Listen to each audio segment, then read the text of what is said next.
Assalamualaikum warahmatullahi wabarakatuh. Untuk selanjutnya, saya akan menjelaskan tentang proses penyesuaian. Ini adalah langkah berikutnya dalam siklus akuntansi perusahaan.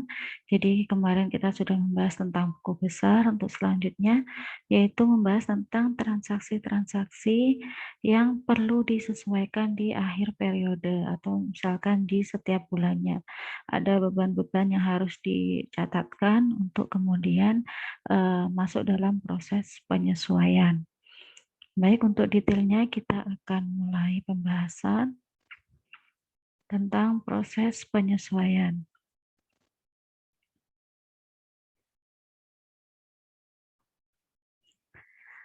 Proses penyesuaian, jadi ada beberapa transaksi yang memang harus disesuaikan. Yang pertama, beberapa beban tidak dicatat secara harian. Contoh, bahan habis pakai. Nah, bahan habis pakai ini atau yang disebut juga dengan perlengkapan, ini dalam pemakaiannya atau dalam pengurangan jumlah dari bahan habis pakai ini tidak dicatatkan setiap hari, tetapi nanti di akhir bulan itu akan dijumlah berapa bahan habis pakai yang sudah digunakan, yang akhirnya akan menjadi beban, yaitu beban bahan habis pakai.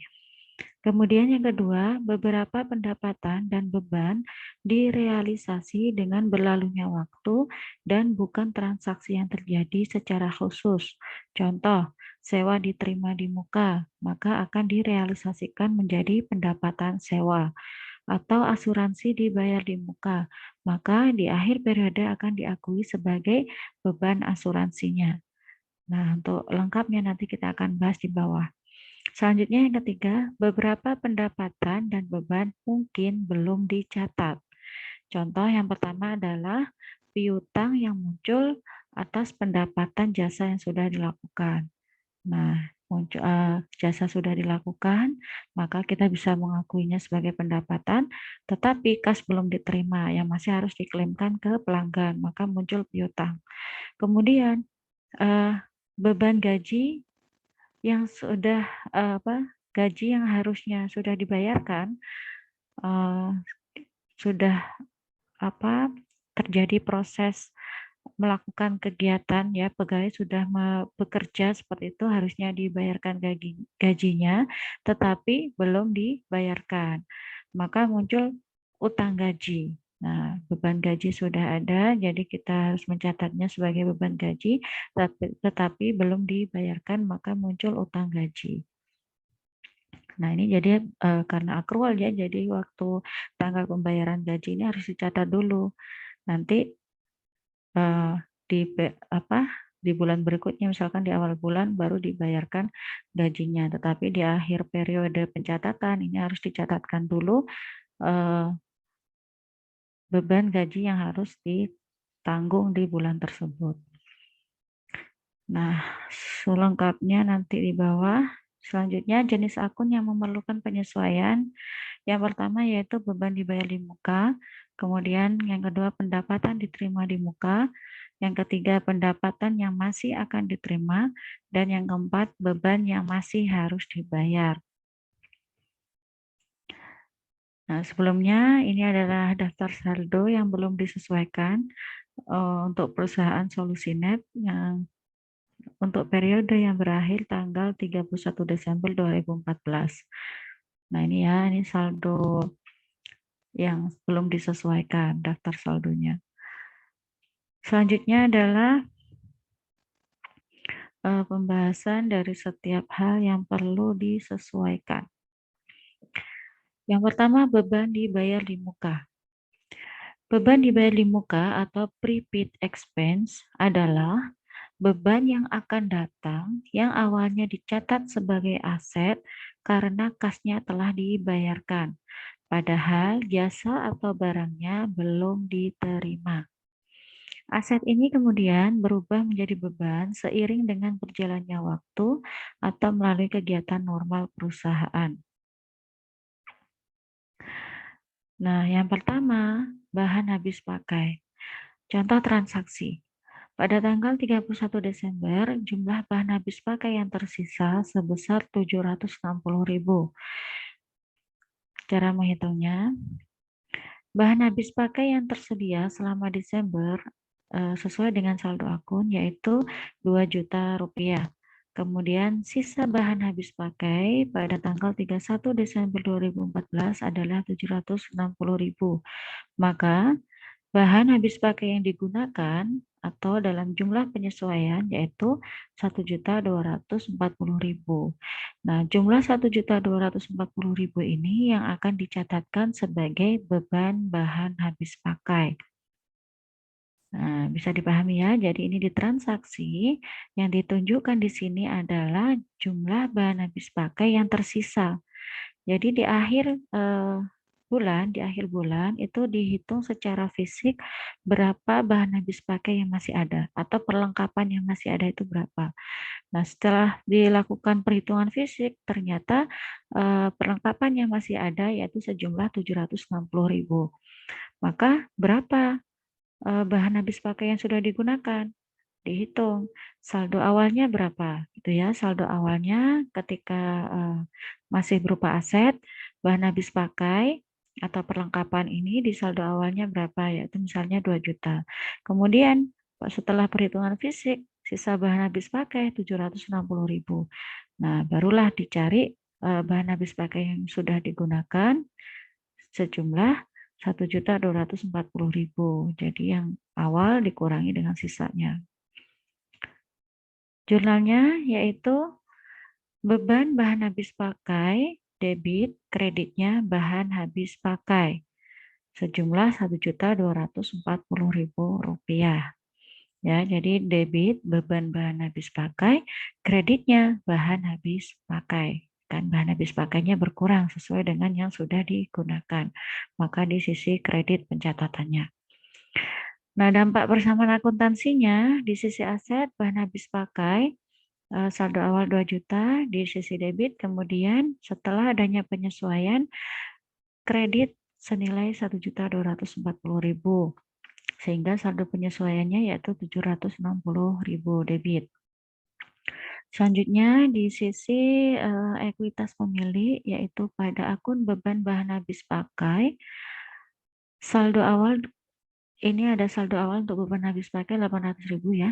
Kemudian untuk di tanggal 31 Desember ini ada penyesuaian senilai 1.240.000 debit. Maka saldo penyesuaian untuk beban bahan habis pakai yaitu 2.040.000. Yang kedua yang harus disesuaikan yaitu asuransi dibayar di muka. Masih pada beban dibayar di muka ya. Kalau tadi yang pertama tentang bahan habis pakai, kemudian yang kedua asuransi dibayar di muka. Contoh transaksi, pada tanggal 31 Desember, Solusinet mencatat pembebanan asuransi bulan pertama atas premi asuransi yang telah dibayarkan pada tanggal 1 Desember untuk asuransi 12 bulan. Nah, ini berarti sudah ada pembayaran asuransi di awal ya untuk 12 bulan ke depan. Ya, ini transaksinya pada tanggal 1 Desember kemarin sudah dicatatkan sebagai asuransi dibayar di muka. Kemudian di tanggal 31 Desember ini perlu ada penyesuaian terhadap asuransi yang telah digunakan, yaitu di 1 bulan pertama. Nah, kan untuk 12 bulan ya, jadi di akhir periode di 31 Desember ini, di akhir bulan pertama ini perlu adanya penyesuaian terhadap premi asuransi yang telah dibayarkan atau yang telah digunakan selama 1 bulan. Maka jurnalnya yang dibuat adalah beban asuransi debit, kreditnya asuransi dibayar di muka, senilai Rp200.000. Asuransi yang terpakai yaitu 2.400.000 dibagi 12, jadi per bulannya 200.000. Nanti tiap bulan premi asuransinya akan dibebankan sejumlah Rp200.000. Nah, itu ya, jadi mencatatnya beban asuransi debit, kreditnya asuransi dibayar di muka kredit. Baik, itu untuk asuransi dibayar di muka. Selanjutnya, yang kedua yaitu pendapatan diterima di muka. Nah, ini harus disesuaikan. Kalau tadi beban yang dibayarkan di muka, kalau yang sekarang pendapatan diterima di muka. Pendapatan diterima di muka atau unearned revenues adalah penerimaan awal atas pendapatan masa depan dan dicatat sebagai liabilitas ketika kas diterima. Nah, pendapatan diterima di muka ini berarti perusahaan memiliki hutang yang harus direalisasikan atau harus dibayarkan sesuai dengan jangka waktu tertentu. Jadi ini perusahaan sudah menerima uang, kemudian manfaatnya belum dirasakan oleh customer atau oleh pelanggan tadi itu. Jadi kita sudah menerima uangnya dulu, tetapi orang lain belum menerima manfaat dari apa yang kita terima atau yang kita berikan. Nah, kita langsung ke transaksi. Pada tanggal 31 Desember, saldo akun sewa diterima di muka. Ya, sewa diterima di muka adalah 360.000. Jadi ini perusahaan menyewakan tempat, ya, menyewakan tempat, kasnya sudah diterima di awal. Jadi biaya sewanya, ya, biaya sewanya itu sudah diterima sejumlah 360.000. Nah, ini untuk 3 bulan ke depan. Saldo ini mencerminkan penerimaan sewa 3 bulan pada tanggal 1 Desember untuk bulan Desember, Januari, dan Februari. Pada akhir bulan Desember, sewa untuk 1 bulan telah dihasilkan. Nah, untuk sewa diterima di muka ini, perusahaan sudah menerima uang sewa, tetapi belum bisa diakui sebagai pendapatan jika belum berlalu selama 1 bulan. Misalkan ini kan untuk 3 bulan ya, jadi belum bisa diakui sebagai pendapatan kalau masih di awal bulan atau di awal di tanggal 1 ini, karena pembayarannya tanggal 1 ya. Meskipun kas diterima, tapi belum bisa diakui sebagai pendapatan. Jadi ketika menerima awal untuk biaya sewa diterima di muka ini dari pelanggan yang membayarkan uang sewanya untuk 3 bulan ke depan, nah ini masih dicatatkan sebagai hutang untuk perusahaan. Jadi waktu penerimaan di tanggal 1 Desember kemarin adalah kas debit, kreditnya sewa diterima di muka. Nah, kemudian di akhir periode, karena sudah berlalu 1 bulan, maka sewa diterima di muka ini baru bisa diakui sebagai pendapatan sewa untuk 1 bulan pertamanya. Jadi kalau awalnya tadi membayar 360.000 untuk 3 bulan, maka per bulannya yang bisa diakui sebagai pendapatan adalah sejumlah Rp120.000. Nah, untuk jurnalnya yaitu pada tanggal 31 Desember, sewa diterima di muka debit, kreditnya pendapatan sewa senilai 120.000.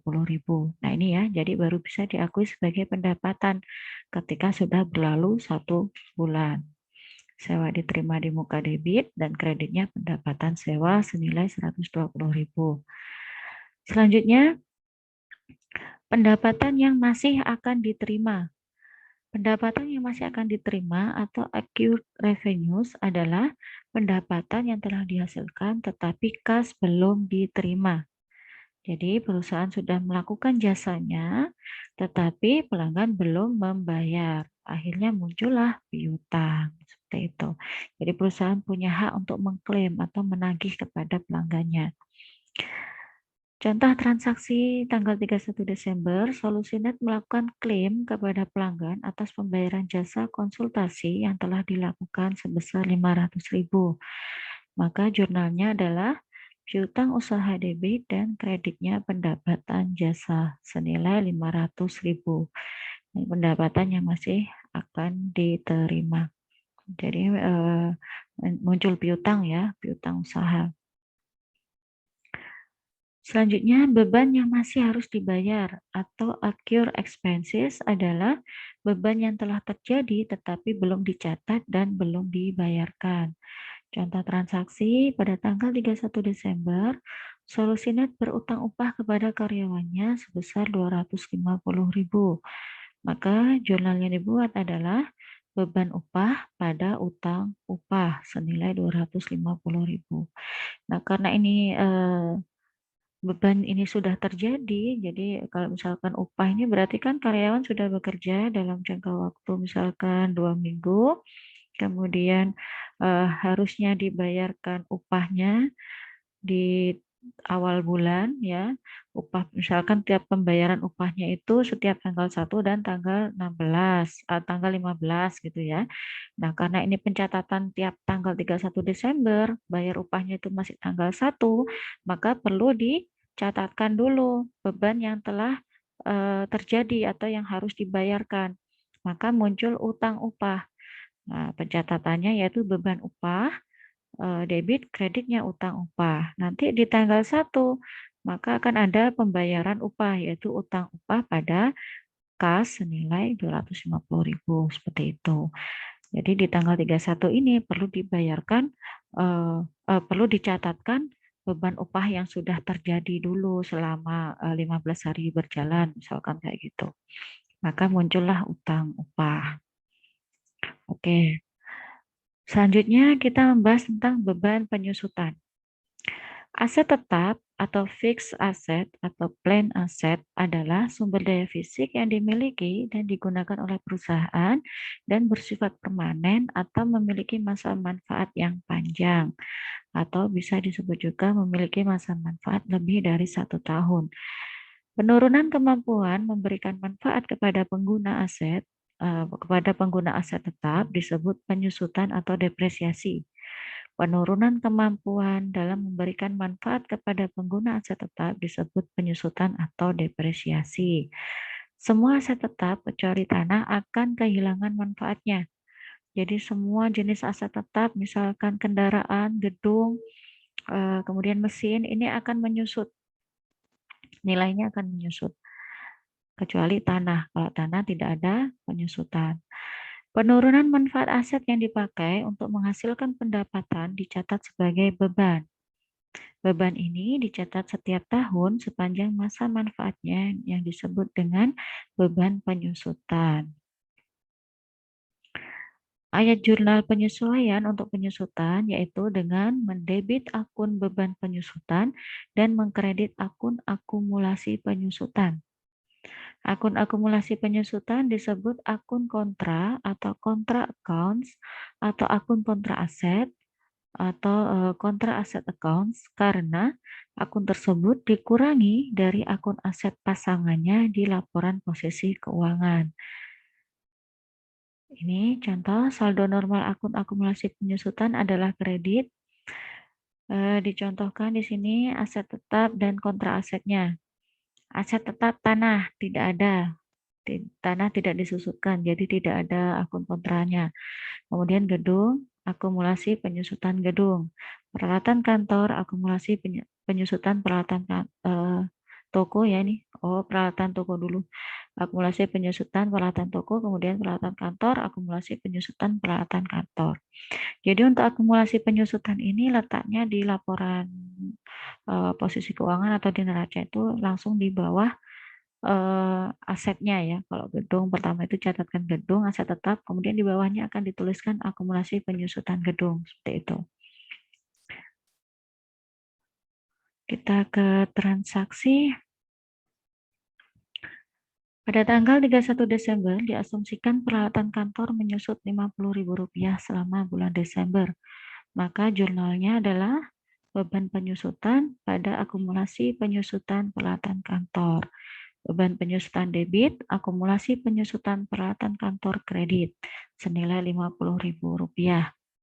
Bisa dilihat dampak bersamaan asetnya untuk peralatan kantor saldonya 1.800.000, ini nilainya sekian, tetap meskipun ada penyusutan. Nah, akan bertambah di sini ada akun tambahan berupa akumulasi penyusutan peralatan kantor di sisi kredit. Nah, ini ya akun normalnya, saldo normalnya ada di sisi kredit. Untuk akumulasi penyusutan yaitu senilai 50.000 kredit, kemudian beban penyusutan bertambah senilai 50.000 di sisi debit. Nah, ini daftar saldo yang disesuaikan. Daftar saldo disesuaikan atau adjusted trial balance memeriksa keseimbangan jumlah saldo debit dan kredit sebelum menyiapkan laporan keuangan. Jadi ini setelah adanya penyesuaian. Nah, dilihat artinya ada daftar saldo disesuaikan. Nah, yang merah-merah ini yang terkena dampak dari jurnal penyesuaian tadi itu. Ada piutang usaha, kemudian bahan habis pakai, saldonya tersisa 760.000, asuransi dibayar di muka, saldonya sekian, kemudian akumulasi penyusutan peralatan kantor 50.000, ada utang upah, ya muncul akun baru utang upah, kemudian sewa diterima di muka, tersisa 240, pendapatan jasa, pendapatan sewa, beban upah, sekian, kemudian beban penyusutan sekian, beban bahan habis pakai, dan beban asuransi. Nah, jumlahnya 43.400.000. Baik, itu tadi daftar saldo disesuaikan setelah adanya jurnal-jurnal penyesuaian yang telah dibuat. Jadi kalau untuk membuat daftar saldo disesuaikan tadi itu melihat dari akun akun yang telah disesuaikan, jadi tinggal dijumlahkan atau dikurangi sesuai dengan pencatatannya di sisi debit kreditnya tadi itu. Baik, ini ada latihan soal, yaitu ini catatan untuk saldo akun pada beberapa akun saja. Asuransi dibayar di muka, BHP dan sewa diterima di muka. Kemudian diminta untuk membuat jurnal pada transaksi berikut. Nah, ini ya ada transaksinya, dibuat jurnal penyesuaiannya. Baik, terima kasih. Itu saja yang saya jelaskan tentang proses penyesuaian. Semoga bisa dipahami. Jika masih ada yang kurang paham, bisa ditanyakan langsung ke saya. Baik, terima kasih atas perhatiannya. Semoga ilmunya bermanfaat. Dari saya cukup sekian. Wassalamualaikum warahmatullahi wabarakatuh.